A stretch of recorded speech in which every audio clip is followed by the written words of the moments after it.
Kabanata 11. Sa bayan ng Crotona. Di nagtagal, nakarating sa Albania ang magkaibigan. Pagkakita sa ama, napaluha si Florante nang muling manariwa ang sakit ng loob sa pagkamatay ng ina. Noon dumating ang sugo ni Haring Linceo. Dala ang sulat ng hari ng Crotona na humihingi ng tulong sapagkat nilusob ang Crotona ni General Osmalik ng Persia. Pangalawa ito ng bantog na si Prinsipe Alatin na hinahangaan ni Florante at ayon sa balitay kilabot sa buong mundo. Sa narinig, napangiti ang Moro at nagsabing bihirang magkatotoo ang mga balita at karaniwang may dagdag na. Nagtungo sa palasyo ng Albania ang mag-ama. Doon masakit man sa loob, umayag din ang ama ni Florante nang ito'y hirangin ng hari na general ng hukbo. Kabanata 20. Kagandahang walang kawangis.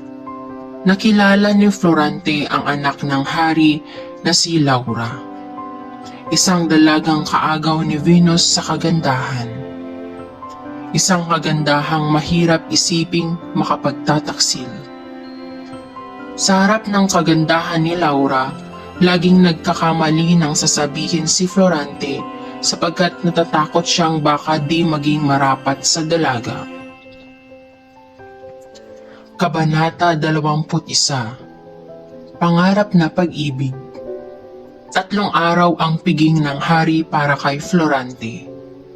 Sa loob ng panahong ito, ay di man lamang nakausap ni Florante ng sarilinan si Laura. Sa kabutihang palad, isang araw bago umalis sina Florante upang makidigma, nakausap nito ang dalaga at pinagtapatan ng pag-ibig. Hindi sumagot ng oo ang dalaga, ngunit lumuha siya nang umalis si Florante patungong digmaan. Kabanata 22. Tagumpay at bighati. Dahil sa luhang pabaon ni Laura, natiis ni Florante ang kalungkutang bunga ng pagkawalay sa minamahal. Pagdating sa digmaan, naabutan ng hukbo ni na Florante na halos mawasak na ang kaaway ang kuta ng Crotona. Ngunit magiting na nagtanggol si Florante at ang kanyang mga kawal hanggang sa hamunin ni Osmalik si Florante na silang dalawa ang magharap. 5 oras silang naglaban hanggang sa mapatay ni Florante si Osmalik.